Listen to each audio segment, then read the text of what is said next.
So welcome to the College of Humanities and Social Sciences, our CHESS, C-H-S-S, that's our abbreviation, our CHESS Career Connections event. The focus today is going to be on how to gain those entry-level skills so you can get your first job. And our panel consists of 2 internship employers and 2 current interns and 2 alumni, one who has some internship experience, one who's had a very non-traditional kind of path. And our first speaker, who is Dan Rowan. Am I saying your name correct? I've been called worse. You've been called worse. Okay, Rowan, I'm not sure. He's the Chief Impact Director of HopeWorks in Camden, which is a youth development organization that helps young people get their GED or go to college and or find a job. And he oversees the business internship program there. He's looking for interns. Unfortunately, he's had a staff member with a family emergency, and he's got to leave as soon as he makes his presentation. So we're really glad he's here with us at all today. So we're going to let him speak. If you have questions for him, we're going to let you ask questions, but we're going to ask you to hold the other questions till the end. So if anyone's interested in being an intern for HopeWorks, let us know. Either let me know or let our last panelist know. She will be glad to take your contact information and make sure that she puts you in touch with HopeWorks. So I will stop talking now so that Dan can take over. Thank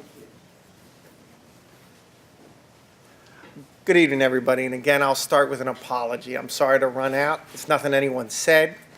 I just have to be somewhere else. So thank you, but I did not want to miss this event. I was just going to do 2 things very quickly. First, tell you about HopeWorks so you can understand my perspective.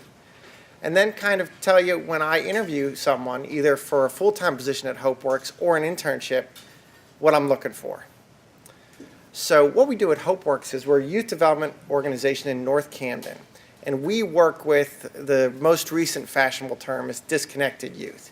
Youth who are not in school, youth who don't have a job, often youth who are homeless or are facing homelessness, often youth who have been trafficked or have been facing trafficking things. Essentially, youth who want to do something different with their life, but the adversity and trauma they faced up to that point, and sometimes their own life patterns, have made it very difficult. We work with youth who have managed to survive under incredible adversity and now want to start to thrive. How do we do that? When we bring them in, we train them in basic web page design and development. While they're doing that, we also hook them up with our academic success director who helps them reconnect to their learning. Most of our youth have had horrible, traumatic experiences in school.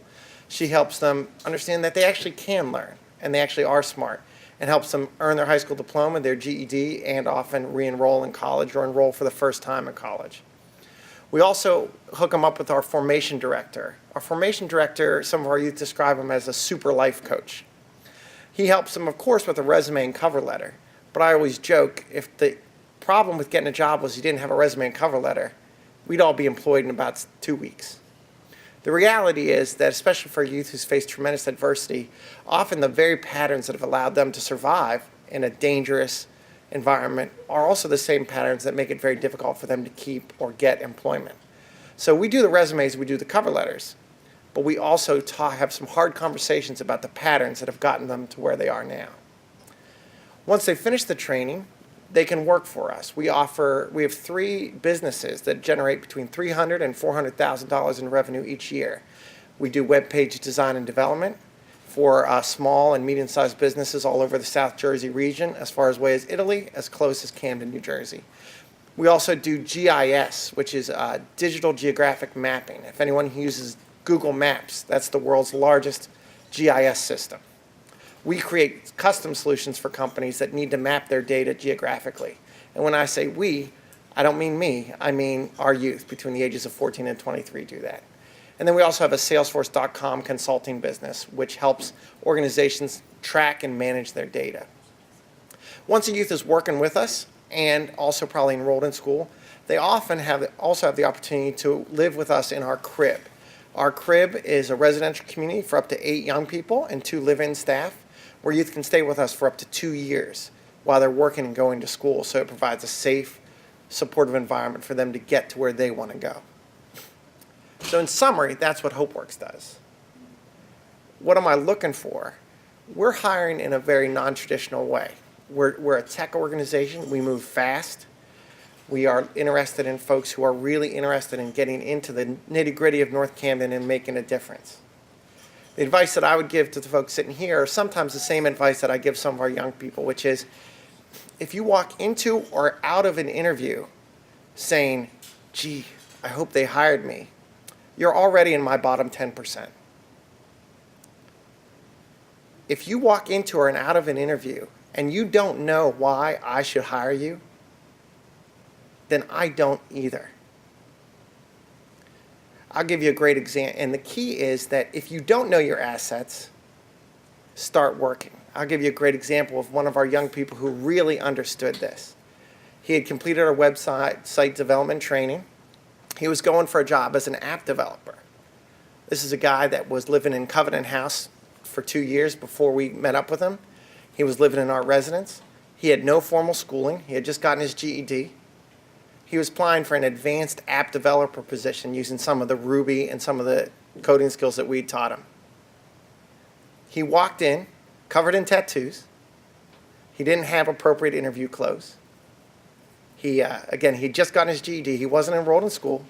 He met almost none of the requirements of the position. He walked out with the offer in hand that day. And the reason was when someone said, what's your value add? What do you have to offer? He had it.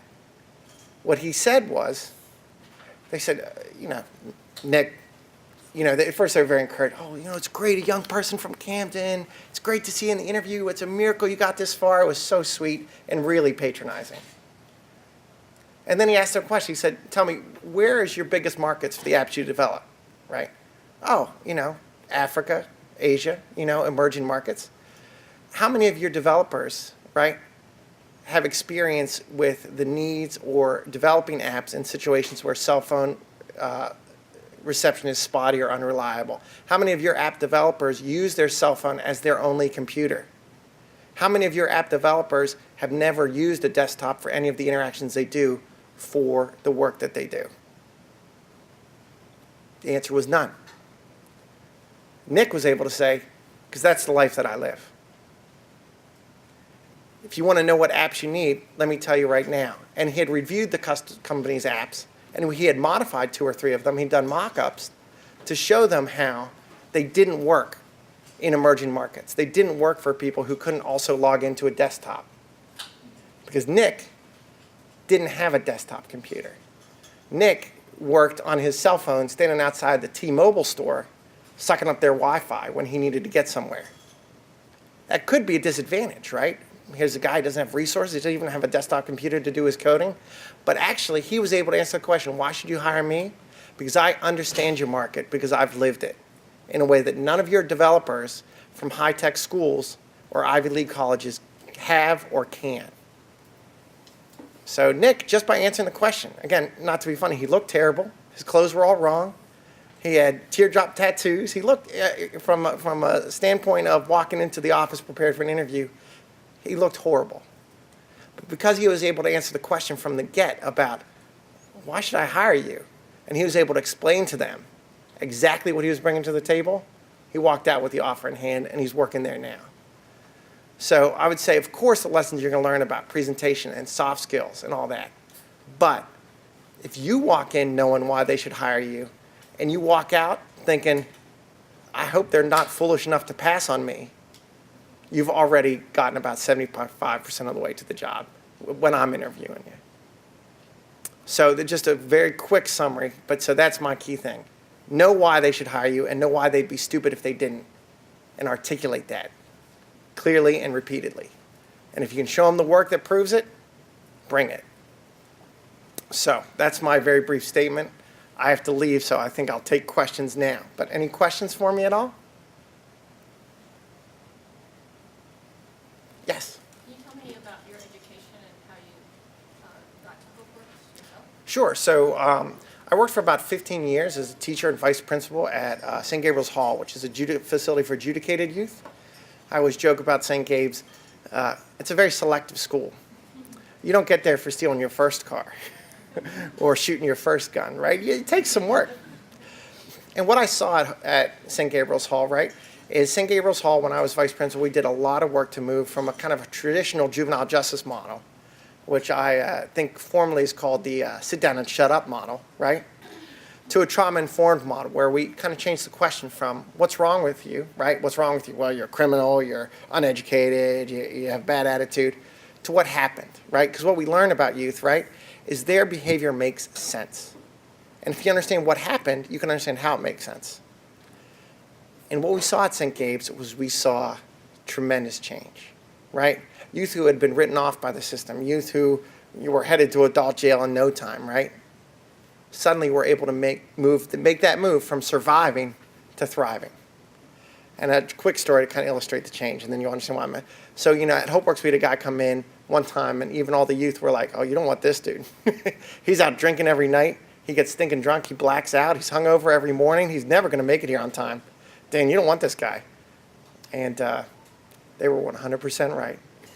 He came in late every day. He looked terrible. He was out drinking every night. Old school way of working with youth. What's wrong with you? Well, he's an alcoholic. We probably should assess him for, he's clearly lazy, not motivated. He's not ready to change, right? Does that sound like, right? Old school way, we would say, we'd say something like, we'll transition him or refer him out, which are polite ways in the nonprofit industry to say, boot him from the program because he's too much trouble. So at HopeWorks, and again at St. Gabe's, we tried something different. We said, what's happening, right? So this guy, for example, when you ask what happened, you start finding out stuff. So this dude was homeless. He'd run through his friends. He'd run through his family. His cousin had gotten raped in a shelter, so he wasn't going there. But he figured something out. There's one guy who always has a place to sleep. It's the guy that shows up at a rager, probably about halfway through when things are really going well, right? No one really knows, but he's probably someone's boyfriend, or isn't that your cousin, right? We're not sure. He gets blind, stinking drunk, and passes out on the couch. He always gets to sleep over, right? If he's smart and plays real charming, he might get breakfast out of it, right? And so when you change the question from what's wrong with this kid to what happened, right? He moves from a problem alcoholic who's never going to change to a dude who's, considering what he's looking at, is kind of a genius, right?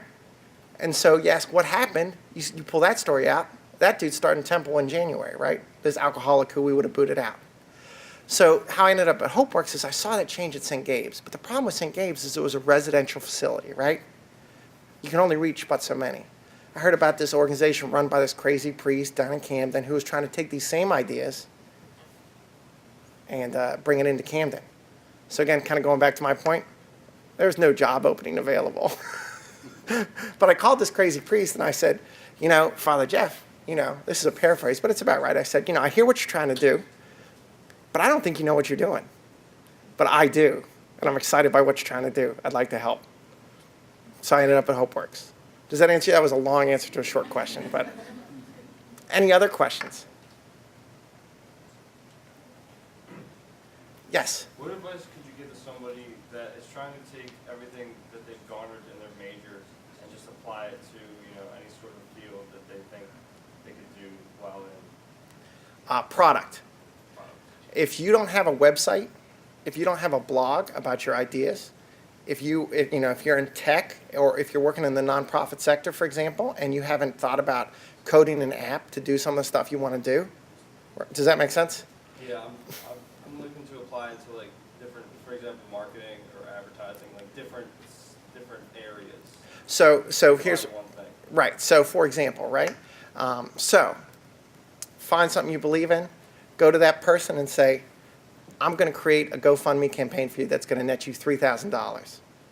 And if you just buy my paper and the website hosting, I'll build it for you. My one condition is you got to let me put my name all over it, right? Boom, right? Even if it's only halfway decent, you've already beat 80% of the applicants out there because you're coming in with a portfolio that's not just like, here's some ideas that I developed in a class. But this is a GoFundMe campaign or a Kickstarter campaign that I use my marketing savvy and my ideas to create. There's no reason at this point, anyone in your chosen field, you should not be producing product, right? If you're in social work, right? And you've just learned about vicarious trauma, right? Find that cause you believe in, go down and say, I'd like to work with your staff on some of these ideas around self-care and vicarious trauma.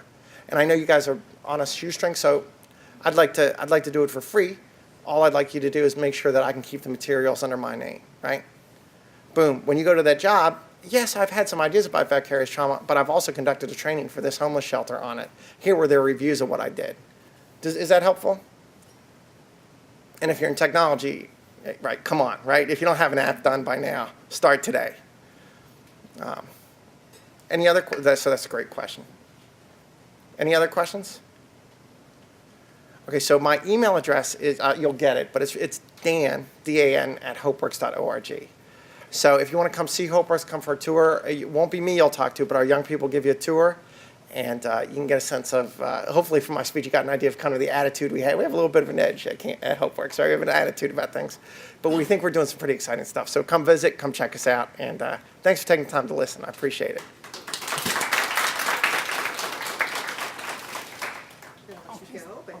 You get a gift. There you go. Thank you. Thanks so All much. right, thank you, everybody. I'm so sorry to have to run. Okay.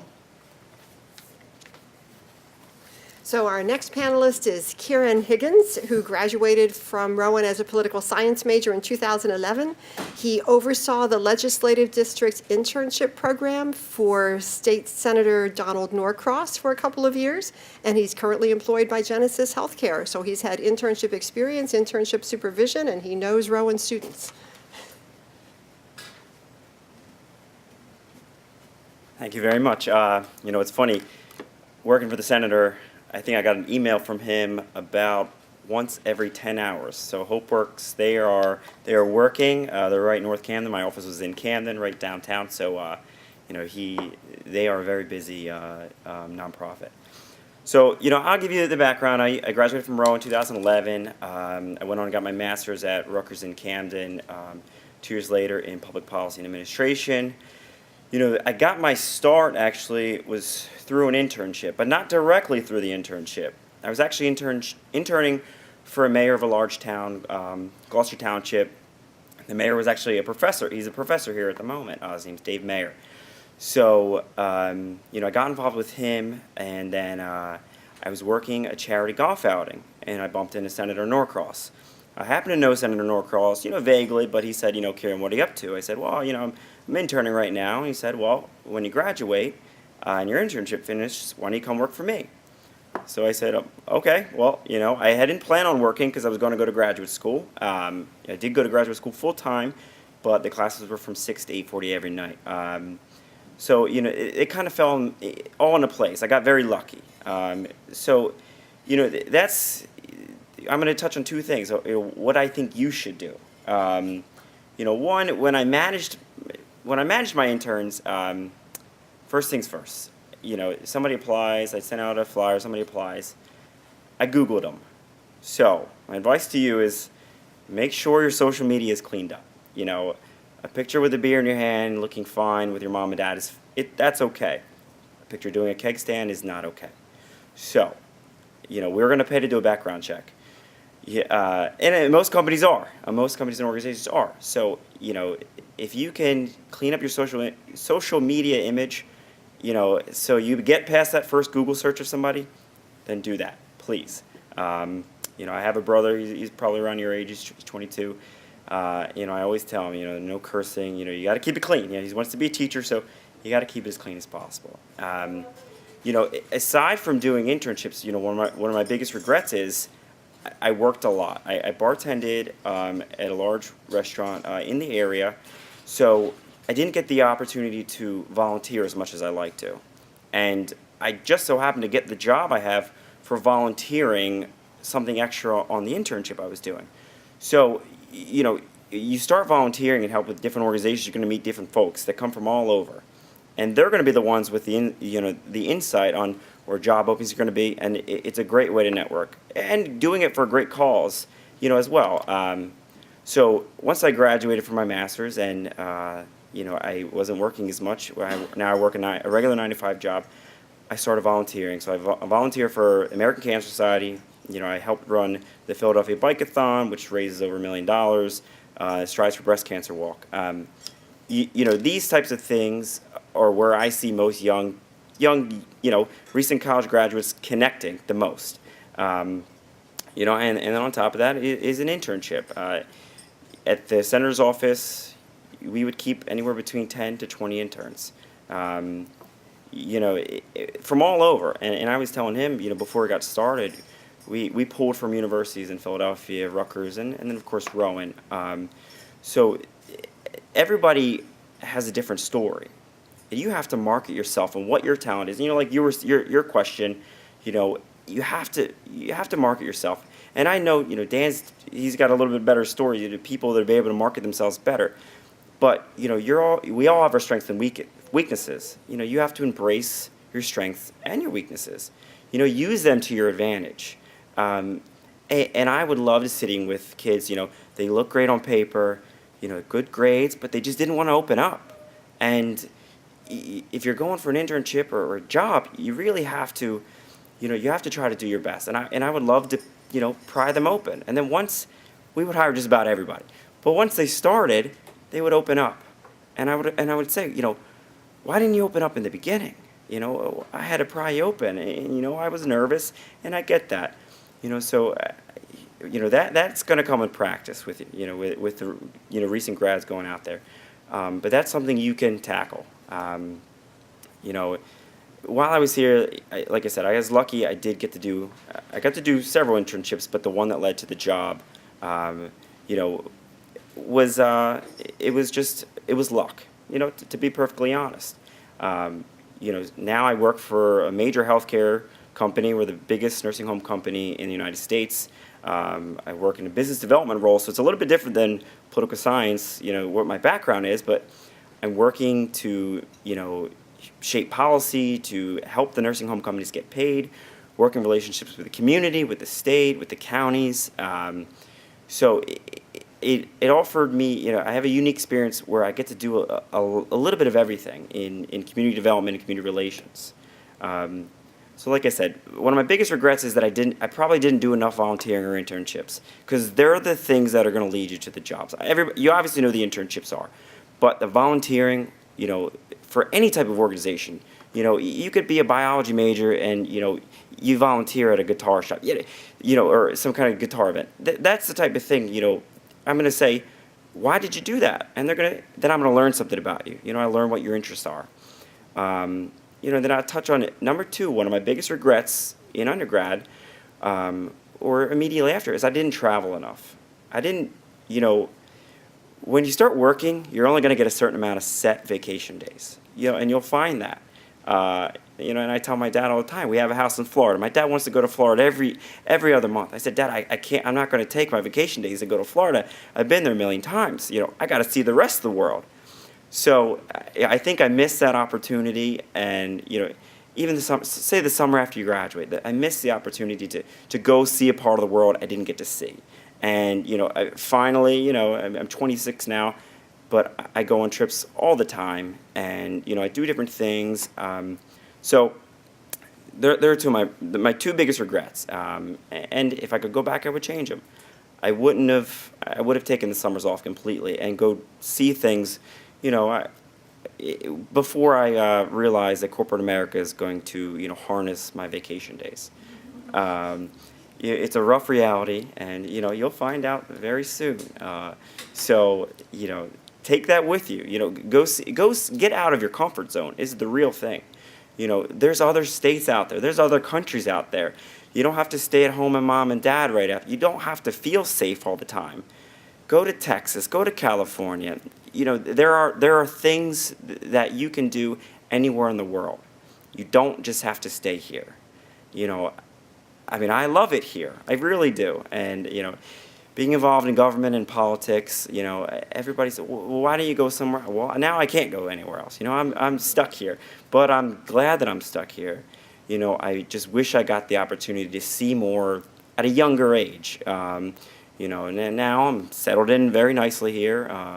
You know, I own a home. I own a couple investment properties. So it's, you know, I'm locked in to the region. But get out there and see different things. Challenge yourself. You know, like I said, embrace your weakness and your strength. Use that. Market yourself. You're a salesman. You're Rowan educated. You're ready to go. So, you know, whatever you want to do, you don't have to do what makes you comfortable all the time. Do what makes you happy. because that's the most important thing. At the end of the day, am I happy or am I not? And I have the pleasure of being happy each and every day. So take that with you, use it to your advantage, and you'll go far. Any questions? I think in the interest of time, we'll hold questions to the end, because I know some people have to leave early, and I'm hoping we can get through all of our panelists. So if you have questions for Kieran, remember what they are. Okay, we next come to our third panelist, Sean Rappaport, who is currently a senior and a liberal studies, humanities, social science major. And we invited Sean to be a panelist because he's already completed 2 summer internships, and he just signed up for a 3rd internship for the spring semester. So clearly, he's learned something about internships that keeps him coming back. So Sean, your words of wisdom.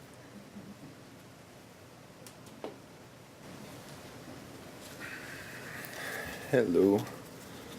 All right, so I'm Sean. I've completed 2 internships.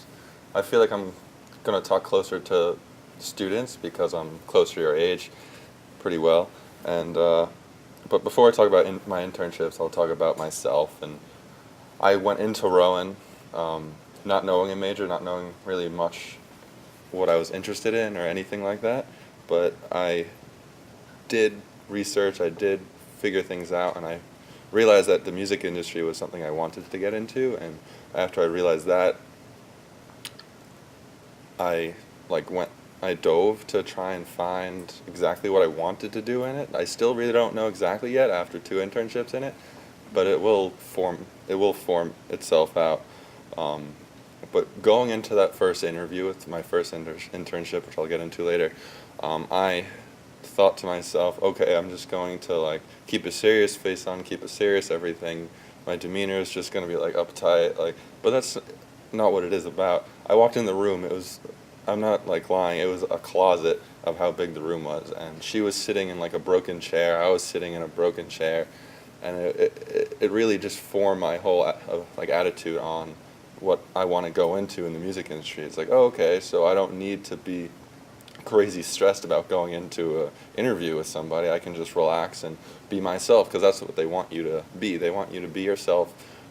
They want you to shine, because that's what you're going to be like when you go into the workplace. They want to see who you are in reality. If you put on this fake face and you go into work that first day after they hired you or the internship, they're going to be like, this isn't who we wanted, But talk about that later again. Okay, my first internship, I interned for a music venue in Brooklyn. I just did their social media pretty much, and I street teamed for them, meaning I went around New York or various areas and promoted shows and artists that they were having. I wish I can say I dove fully into the internship, because that's how you get the best experience out of it, is by you. You can't expect the people around you at the job to be like, oh, Sean, do this, You need to be you need to say yes to everyone. You need to go to people's offices and say, do you need help? Do you need to do whatever you need? You need to make the experience yourself. I didn't do that first internship. Luckily, I was young enough where I can do it several times after. But the first internship, I pretty much did social media, went around street teaming. And after that internship, I realized it's more than just showing up and working and leaving. It's about what you do in between that time you show up to work and even after hours. It was a little hard for me because I live in Jersey, and going to New York is not the best thing if I want to go there after hours, but it's something to think about. Even if it's just hanging out after hours with your coworkers, especially in the music industry, that's how you meet people, that's how you make connections. It's so hard to talk to people during the job because everyone's really, really busy. Even other industries, they don't want to talk to you about the weekend. But after hours, go buy them a drink. They'll buy you drinks. At the company I intern for now, if they're higher than you in payroll, they can use the company card. They need to buy you drinks. If you buy them a drink, that's a no-no. Just saying. Let's see. My second internship, which I just completed the past summer, was with Red Distribution, which is a part of Sony Music. I interned for their marketing department, which is called Stash Media, and it was a little similar to the first internship, but it was more just on a broader spectrum. I would go around promoting artists that they have, promoting albums that they just released, and similar things like that. I would go around to all around, because I lived in North Jersey over the summer, so I went around different locations, flyering up, talking to people about the music, doing all those things. And I would go to the office sometimes, but it was all on my own time I did this internship, which was, I wasn't too happy about because I didn't get to talk to people, like coworkers or anything, but I did end up meeting them eventually, and then that's when you talk. That's when you need to make that first impression to your coworkers or whatever. But the interview process for the second internship was over the phone, so I really didn't, like, it wasn't nerve-wracking for me at all, especially after that first interview and having, I felt, past experience in interviews, whether it be in other outside jobs that I've had. But this internship, I definitely tried to jump myself into. If you don't jump yourself into, you're not going to get the right experience that you want. And with this one I did, and I feel like I have more connections than I ever had, because I've honestly lost the connection with that first internship. I don't really have, I email her, she never emailed me back, so that's a whole other thing. But now, because I'm interning there again, the third internship that you mentioned, I'm doing it with the same internship in the spring, and I'll be doing it down here. But it really helped me open up, because I've always been a shy, closed-off person, and you really, if you want to go into a field where you're communicating with people, you really need to open yourself up. You can't just be quiet and shy. You need to put yourself out there so people know your name, people know what you look like, people know what you do, because if there's a problem, they'll go to you to fix it. You need to know, they need to know who you are, you know? If you don't try with an internship, let's say you're doing an internship because that's a requirement in your major, that's fine. Get the requirement done, but try and find an internship that you're interested in. It's just not going to do anything for you. It's just going to be 3 credits and you're done. You want something that you can put on a resume and be proud of, that interviewer can look and be like, oh wow, what's that? And you're proud to talk to them about that, because that's what I am with every single internship. I even tell people what I've done, and they even ask me. I'm proud of it because I did it, and I put my hard work into it, and I'm proud of it. But if you don't try, like me, if I didn't try in this past internship, we make reports at the end of every promotional artist's project, and if it's pretty obvious if I didn't try, because the pictures won't look good, the paragraphs I write about what I did won't look good, just nothing will look good. But it's pretty obvious, because I've looked at other people's, and you can tell when somebody doesn't try. Even when there's no report, you'll know, the boss will know if somebody didn't try. You really need to show that you're trying and that you care. But that's really up to you about caring about what you're doing, about being passionate. You really need to be passionate. Next, I want to talk about the interviews and resumes. Like I said, the interviews I've had were pretty casual, but that's not with every industry at all. Especially when it comes to the job market, you're going to want to be more business-esque, not as casual, I think. But I'll find that out eventually, I guess. These guys know because they're older than me. But they just, interviewers want to see the best side of you. If you show up thinking like, this is not going to go my way, you need to be confident, you need to be just calm and relaxed, because if you show up shaky, and they'll see that, and 2, they'll be like, why is he so nervous? Do I smell bad? Like, they just want you to be the person you are. They want you to shine, because you're not the only person they're interviewing. They want the best person for the job, and maybe you are that best person for that job, but you showed up that day shaky and nervous and your voice trembling and so on. It's not going to go your way. This is off topic, but one of my professors I had for PR writing said he always throws a random question at somebody when he's interviewing, and he knew this girl was so nervous and he was going to bomb his question. He asked the girl, if you were candy, what would you be? And she just trembled and like freaked out. She didn't know how to answer that. It's a question just to put you there and say, like, are you relaxed? Just tell me something. You could say anything, and will I care? No. It's just showing like who you are. That's what they really want to see, who you are. And if you're relaxed, when you're under pressure, will you crack? And that's what interviews are initially. You're under pressure, and if you crack, why would they want you? And when you crack under pressure in the workplace. Let's see. Now, when it comes to resumes, I'm still working on mine, so I can't give you the best advice. But just show everyone you know your resume. It's great if you have past internship experience, but I don't know if many of you do. But if you even just you worked in the mall at Abercrombie and Fitch or something, just put that on your resume, format it properly, show a professor. Your professors know everything. I know I shouldn't say that, but they know everything. They've had these past experiences more than you. They've been fired. They've been interviewed, they've had bad interviews, they've had everything. Same thing with your parents or older brother. They've went through things before you, so show them things. They'll know exactly what to tell you. If it's up to you if you want to listen to them, but show you, like, if your friends have resumes or your friends have had internships, look at their resume and compare, contrast. And resumes are just going to be trial and error, because it's going to look good one day. It's happened to me. It's going to look good a month ago, and I look at it today and I'm like, wow, I sent that to somebody. It's going to keep changing, especially when you get different internships. It's going to be ever changing, even when you're employed. Now, some final advice I have for you is do an internship, even if your major doesn't require it, because do it. Like I said, that's what I'm talking about this whole thing for. That's why you're here, I hope.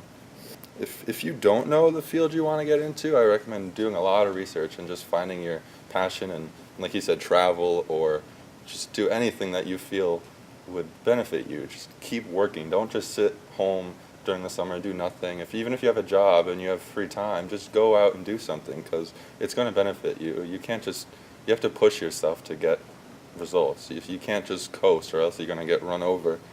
But if you do know what you want to do, like I said, you have to jump into the lion's den. You need to really get your mind rolling. You have to be the best you can be. We just had a meetup with other interns around the whole country, from LA to Chicago to Miami to New York. We had this meetup of interns for my internship, and we talked and so on. And I realized, wow, I'm not the only one who's really passionate about this. You'll realize when you get further and further into your passion, there's going to be another person who's more passionate than you, but it's going to be about you working so hard and keep fighting to want to be better. Because someday someone's going to quit, or someday somebody's just going to stop because they're tired of doing it. But you have to keep pushing yourself, and you have to keep realizing that if I keep working, there's going to be benefits from this. And I think the biggest thing is have fun. That's what a passion is about, is having fun. It can't be fun all the time. Yeah, I wish it was, but it can't. Just enjoy your time there, and if you're not having fun, then you're not doing the right thing. You might be good at something, but maybe push that to the side and go to something that you like more than what you're good at, because you could get good at anything if you try hard enough. So just keep trying that, and internships are the time to mess up. What's the worst? You get fired and you don't get 3 credits from an internship? I don't know. But you don't want to get fired from a job when you're relying on that money. Internships, you want that time to try things out, because that's when your boss is going to say, you didn't do this right, go back to the drawing board. If that happened in reality, the boss might fire you or demote you or something. Or internships, you're meant to mess up. That's what they're for. So any questions about anything that I talked about? We're going to take questions later. Okay, yeah.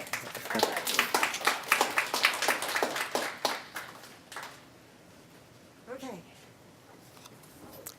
We next come to our non-traditional alum, Kristen Brosina, who now has a new last married name that I can't get used to yet, Kristen Brosina Angelucci.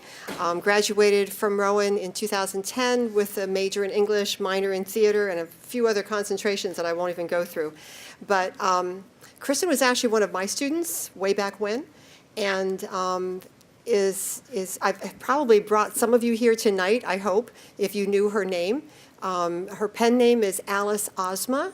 She wrote The Reading Promise, and her dad just left the room, but her dad is here also. It's a story of father and daughter and how they read together for many years, and her book is a best-selling memoir, soon to be turned into a movie. As far as I know, Kristen never had an internship. I'm going to talk about that. Ah, okay, good. But she has followed, like I said, the non-traditional route, and I think she has a lot to offer. So, Kristen.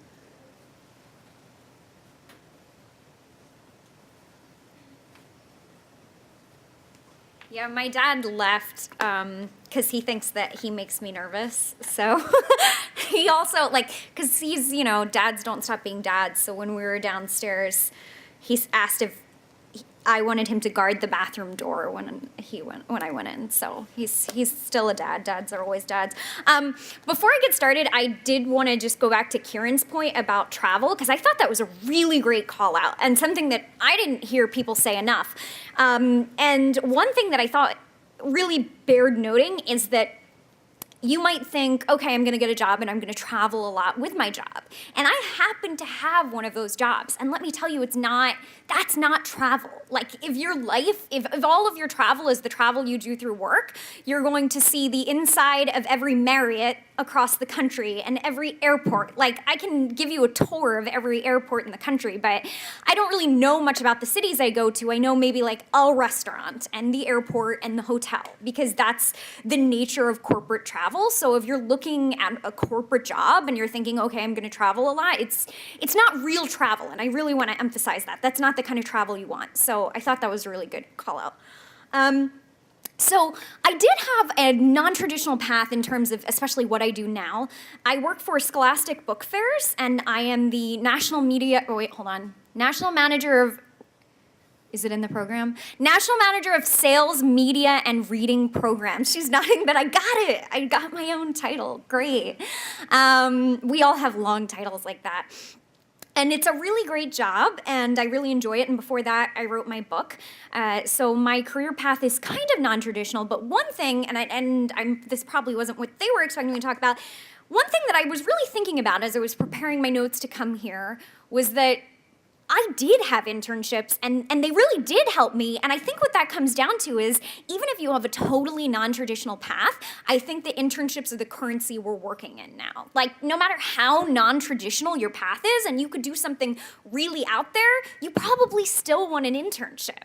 So let me tell you a little bit about, I had 2 internships. I did one at Apple Farms Arts and Music Center, which is basically down the road. I don't know what county, Gloucester County, I guess.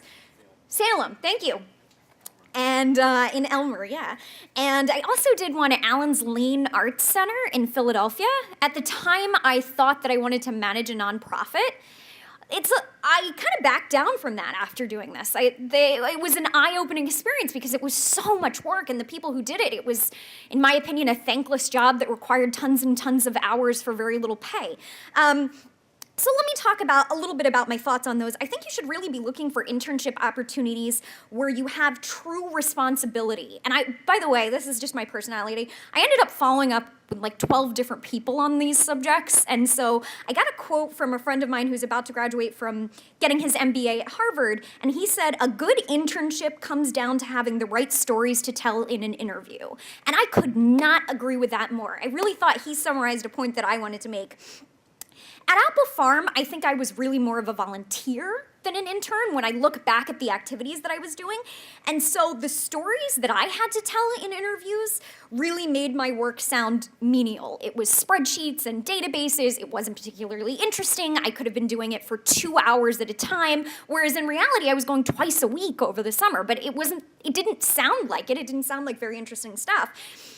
And then my second internship at Allen's Lane, I was training volunteers, I was coordinating events, I was working with the community, and I really left with stories to tell. I created a bunch of programs that still exist there, that didn't exist before me. And I, at times, will sometimes go back through that paperwork of stuff that I was creating then and use that experience in my current job. So I think that's a big difference. I think other than contact, stories are really, as I said, the currency that you get from internships. So when you're evaluating an internship, I encourage you to ask for a detailed list of your daily tasks that you're going to be expected to do.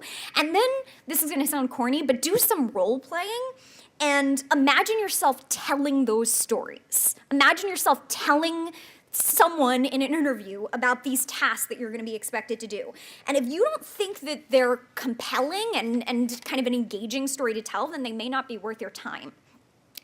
I would also say go for unexpected internships, those internships that maybe don't traditionally fit with your major but really appeal to you. The internships that I did fit more with my theater minor than my English major, so they were non-traditional, but they matched what I thought I wanted to do at the time. So by that same token, I also really want to encourage you to consider the overall context of an internship to know how you will fit into that organization. And let me tell you what I mean by this. I'm going to tell you a story that probably most people don't tell, which is that I had a bad internship that I dropped out of. Probably not what you were expecting. Yeah, I had an internship at Longwood Gardens. Do you guys know Longwood Gardens? Like Christmas, they put up all the lights. Okay, some vague nods, yeah. Longwood Gardens was my favorite place on earth. It still is my favorite place on earth.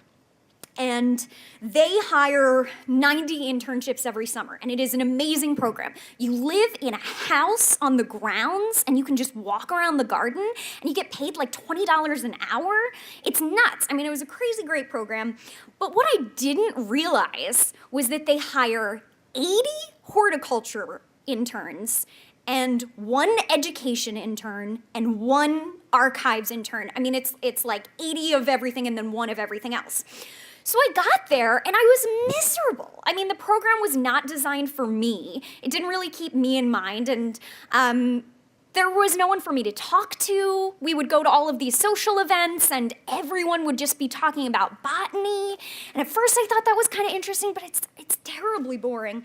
And I was getting lost in the shuffle. It wasn't the right fit for me. So at some point, and I don't know if I would advise that you do this, like if you're in an internship that's not working, do you walk away? But I did, and that's when I ended up going to Apple Farm, and I'm happy with that choice because I wouldn't have ended up at Apple Farm anyway, and if I hadn't done that and I'd stuck with Longwood, I think I ultimately would have looked back on that summer and said that was a waste of my time. So as wonderful as the experience may sound, think about, does it actually help you? Not just does this sound great, is this gonna be a lot of fun, is this helpful? And am I a good fit for this?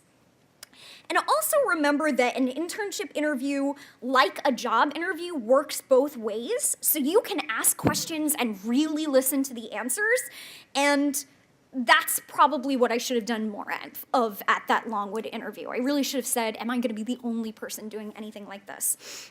I also interviewed for an internship when I was in college that sounded wonderful, and they offered me the position, and I ended up turning it down. And the reason I tell you this is I want to encourage you to trust your gut. If something sounds too good to be true, it may be. So the organization doesn't exist now, but I interviewed for an internship. They said, we definitely want you, we're gonna pay you, we're definitely gonna hire you afterward. And I went home and I was looking over my notes for the interview, and I just thought, they don't know what they're doing. They can't make these promises. They don't know. They don't know enough about me in a 5-minute interview my junior year of college to know that they want me to be a full-time employee 2 years from now. Like, this just doesn't add up. I'm great, but I'm not that great. So the company ended up going out of business over the summer. I mean, it was that quick. And I was really glad that I hadn't wasted my time on something that was already heading in such a bad direction. So anyway, I'm telling you to trust your gut, and I think bottom line, does an internship make you a more desirable employee? I think that's a question you have to ask yourself, and you really have to have something to show for it. The first speaker was talking about product, and though I think it's kind of difficult depending on what you do, certain things don't have product, but something to show for it. So you want those stories and those skills, you want bullet points on a resume, not general kind of foofy stuff, but really specific stuff that you can do.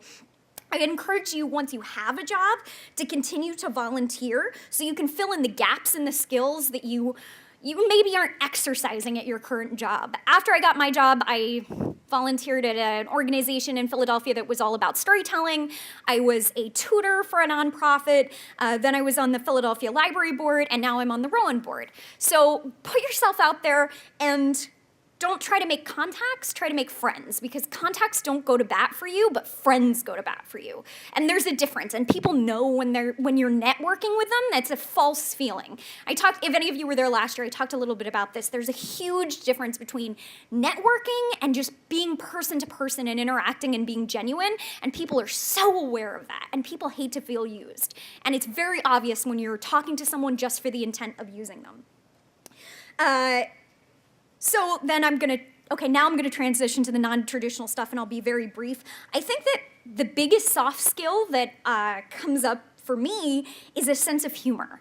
And I don't even know if you'd call that a skill. I don't know what you'd call it. And I don't mean that I'm funny. I mean that I can laugh at myself. And I feel perfectly comfortable with that. So when the book was coming out, did all kinds of promotion that I think would have made a lot of people really uncomfortable. I did national TV, national radio. I spoke in front of thousands of people. And it's really easy when you're backstage in that situation and you know you're gonna like walk onto the Today Show or whatever, or walk on to talk to Katie Couric. It's very easy to get in your own head and say, I'm gonna trip, I'm gonna mess up, I'm gonna trip over my words, this is gonna be terrible. But when I'm in that situation, I just tell myself the worst that can happen is I'm gonna do something that's kind of funny. Like, and if I'm okay with it being funny, if I'm okay with laughing about it and laughing in the moment, then it's gonna be fine. There's nothing mortifying that can happen to me. Because if I mess up, I can laugh about it and we're all gonna laugh about it and it's fine. And I have to tell you, I've pulled that. Like, I'm not talking in theory. I've done this. I walked onto a stage when I was giving a major presentation that they paid me lots of money to give, and I realized I was wearing my nice speaker attire and my sneakers. And I was already on the stage, and I just immediately said, oh my goodness, I'm wearing my sneakers, and we all laughed, and it was great. And it's like one of the only speeches I've given that I actually have clear memories of, because everybody came up after and wanted a photo of me with the sneakers, and it was very cute. So have a sense of humor about it. And then finally, my final thing, I wanted to tell you that I asked 2 other people for ideas on this, people who I thought were helpful. One of them is my boss. And so I asked her what she saw in me when she hired me and what she would be looking for in someone. And she said, what are you passionate about? And does your resume show that? Which I thought was an amazing question that I never really thought about in quite that way. If you're telling me that your reason for getting up in the morning is music or whatever it may be, marketing, your resume should reflect that. Your resume should reflect that you have been, eating and sleeping and breathing this thing. And then I talked to a friend who started working at Google recently, and I asked him about his interview, and he said that through every stage of his interviews, he interviewed with Google and a couple of other really big name companies. They asked him to solve a problem. And once he was hired, he said, is this the new interview question? And they said, yes, this is, if you're interviewing with a big company, this is what we're asking of you now. So they would say, hey, you use Google, what's wrong with it? Oh my goodness, it's such a hard question, but they expected him to come in and say, here's what you're doing wrong, here's how you could fix it. And so come into every interview, that's just a personal tip from him, come into every interview expecting that they may ask you what they are doing wrong and how you would do it differently. I've never been in that situation, but I think he's probably right that that's where things are going. And my final tip, always be prepared to answer the question. I don't just say this because I work in publishing. Always be prepared to answer the question, what are you reading? Because if you do not have an answer to that, you sound like you don't read. And it doesn't matter if you work in publishing. It doesn't matter if you work in business. I mean, really, my role is business. Intelligent adults read in their spare time. It's just kind of something that's considered by most people. So if you want to be considered an interesting, intelligent adult, I would always have an answer to what are you reading, and I would be able to talk about it in a little bit of depth and make it something that you're not totally ashamed of, like I'm not rereading Twilight for the 12th time kind of thing. Talk about some nonfiction that you're reading or some really great piece of literature, but be ready to answer that question because I am shocked by how often I am asked. So thank you.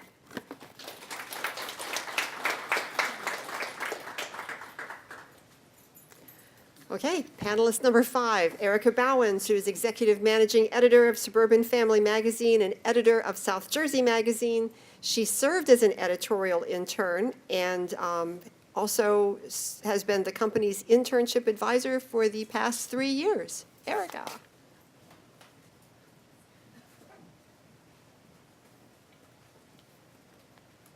Hi, everybody. I'll try and keep this short. I'll just give you guys an idea. As they mentioned, I'm the internship advisor for South Jersey Magazine. I don't know if some of you guys, if you're from around here, your parents might read it. You might get it in the house. We had you in the magazine last month. I'll just kind of jump into it. I mean, I was a Rowan graduate 2011 too, and I started at a different school when I was a freshman. Right away, I realized it wasn't the right fit for me, so I decided to kind of move on. So I started Rowan like when I was a winter freshman. In a different major. I didn't know what I wanted to do. I had no idea what I wanted to do. And I actually, one day, I was just kind of wandering around the student center. I was a new student. I didn't really have a lot of friends. I was trying to make friends. And I just walked next door, actually, to the WIT. And I just said, do you guys have a story I can write? I've written in the past. I was an art major, actually, so I had no reason to be walking into the WIT, but I did anyway. And right away, it just kind of clicked. So from there, I studied abroad for a semester, and then, like, I was a junior, and I realized I have no experience outside of Rowan, so I needed to do something. So I got an internship with South Jersey Magazine. It was my first internship. I did two. I did one at the South Jersey Times the next semester. And I actually only did two. I know a couple of people have done more, 3 or 4. And then when I graduated, I got a job at Whole Foods, and I was bagging groceries. And my boss for my internship came up to buy lunch, and I rang him up, and it was humiliating. And then I went to the bathroom and cried. And I got a call after my shift, and he said, "We're looking for somebody to fill a position. Are you available?" And I quit that day. So yeah, I've been there for 3 years. So I mean, really, I graduated in May, got my full-time job in September 2011. I've been there ever since. And right after that, they stuck me with the internship advising position. They didn't stick me with it. I actually enjoyed doing it. But when I first started, it was very nerve-wracking because, I mean, I was pretty much still an intern myself. So, now I hire interns like yourself, and I do a lot of Rowan ones. I get a lot of English majors. I get a lot of journalism majors, of course, but we also get business majors. We have a business magazine. Our publishing company has 4 different magazines, so I run Suburban Family, and I work for South Jersey. We have a business one, and we have a house and design one. So our interns do a lot of really hard editorial work. They do a lot of writing. They do a lot of researching and fact-checking. It's extremely hands-on. And we hire typically 3 interns in the spring and fall, and around 7 or 8 in the summertime. So that's where I fall in. I kind of hire them. We do the recruiting. A lot of the students are getting credit from the school. We typically accept juniors to seniors.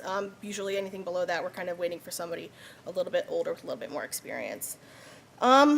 So, I guess I've been on both sides of this with the same company, and I've interned at a few places. So I feel like when I started looking for an internship, and I think like a lot of you guys are probably in that experience right now, you want something really glamorous. I mean, South Jersey Magazine is not the definition of glamour. I know that. And I was a journalism major, and I'd seen like 10 Things I Hate About You, and I wanted to be Kate Hudson. I wanted to be in New York City, like walking down the street with high designer fashion in my hand. I wanted to be doing stuff like that. And my roommate was actually doing that. She was an intern for Elle magazine, and she would come home after like 4 hours on a bus from New York every night just crying because she just basically, it was her job to like, they were filming a reality show or something, so it was her job to stay out of the way. So, when you're looking for an internship, my kind of advice is glamorous isn't always great. Take advantage of the people that are around you. I say just talk to your advisor, drive them crazy. I think they like it. I mean, I still talk to my advisor. She hasn't said anything about it. Yeah, I mean, they have the tools for you. Go to them, ask them what you can do, ask them what your next step should be, ask them, what they see you doing. And they'll have the tools. And like, yeah, I'm sitting there just refreshing my email, waiting for you guys to email me. So, kind of look at your options around you. Maybe not necessarily think large, think small, and then work your way out. That's kind of what I did going into it, and then I kind of expanded my way out there, and it worked out, so I don't know. And I would just say, keep your opportunities open when you're looking for an internship. You mentioned that you want to do marketing, but you might not have the experience. That's what an internship is kind of for. So don't feel like because you've never done marketing before, what are you, 19 years old? Of course you haven't done marketing before. It comes with the territory. And as an internship advisor, we understand that. And I always tell the students that interview with us, we don't expect you to know what you're doing. If we expected you to know what you're doing, you'd be getting paid a lot, So, keep your opportunities open. If you see a company that you want to apply to, if it sounds kind of cool, just do it. They might call you. If they don't call you, give them a call and say, hey, how can I change that? How can I get onto your team? Okay, so for what I look for, I look for like individualized experience, which they were kind of hitting on. Like I said, when I was a student here, I just walked into the WIT and tried to get something to do. If you know, even starting a blog, like I think that can be a universal thing. Like any major, you don't have to be a journalism major to have a blog. You can do stuff. You can go out, take pictures. You know, if you like, it's hard for me because I'm like keep going back to journalism major, and obviously that's such like a small major. But you know, if you're into engineering, you know, start reading stuff, start writing your own columns online, things like that. Get your name online. We Google you. If you're an internship, we're going to Google your name. And if your opinion shows up with things that are valid, that's going to be, you know, a hitting point for us.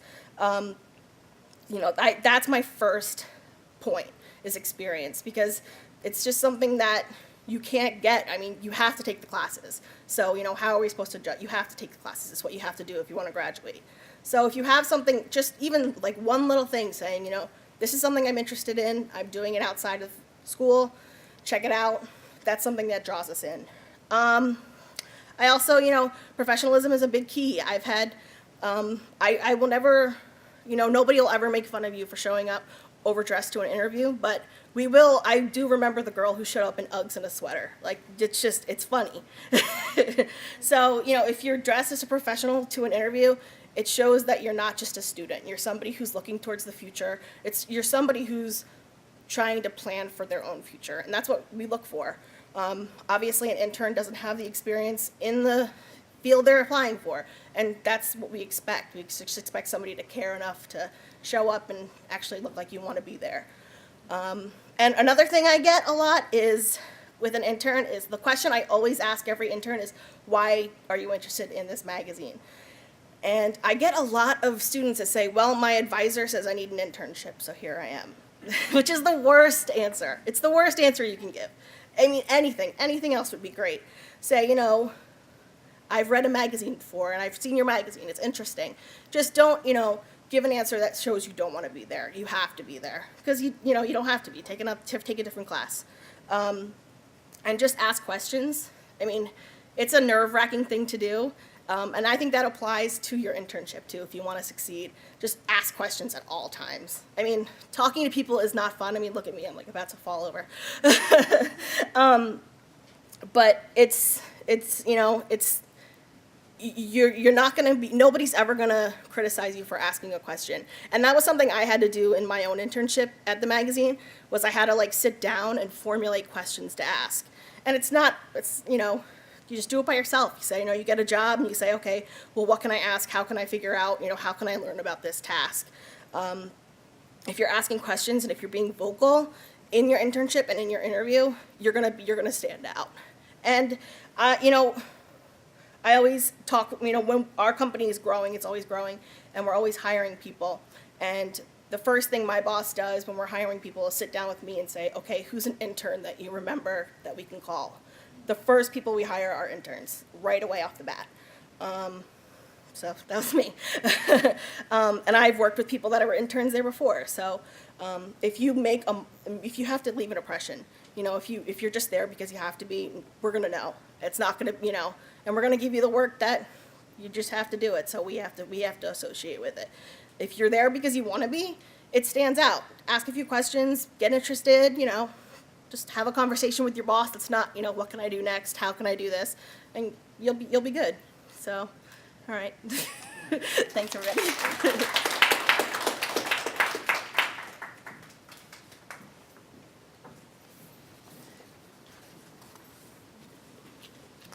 Okay, sorry, we're losing some of our audience, which is. But as you leave, Dr. Blank has information about our Chess Match internship program, or she can refer you to us, and we can tell you about our internship program.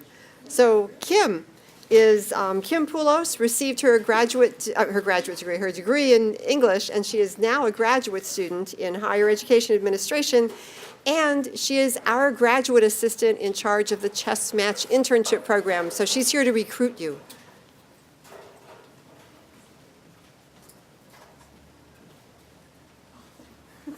If you guys have 5 seconds, you might want to hear this.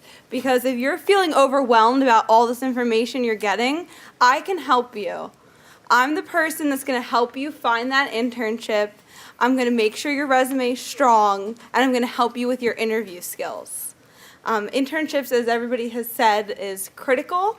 I talk to employers all the time, and they say, I'll hire somebody with an internship over somebody without an internship.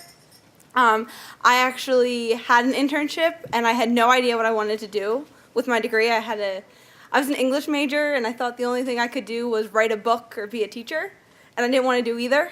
And then my internship really taught me that I loved higher education, and now I'm in grad school for that. So be quick. If you want more information about the internship program, I'm going to be here, and I have pamphlets to tell you a little bit about it.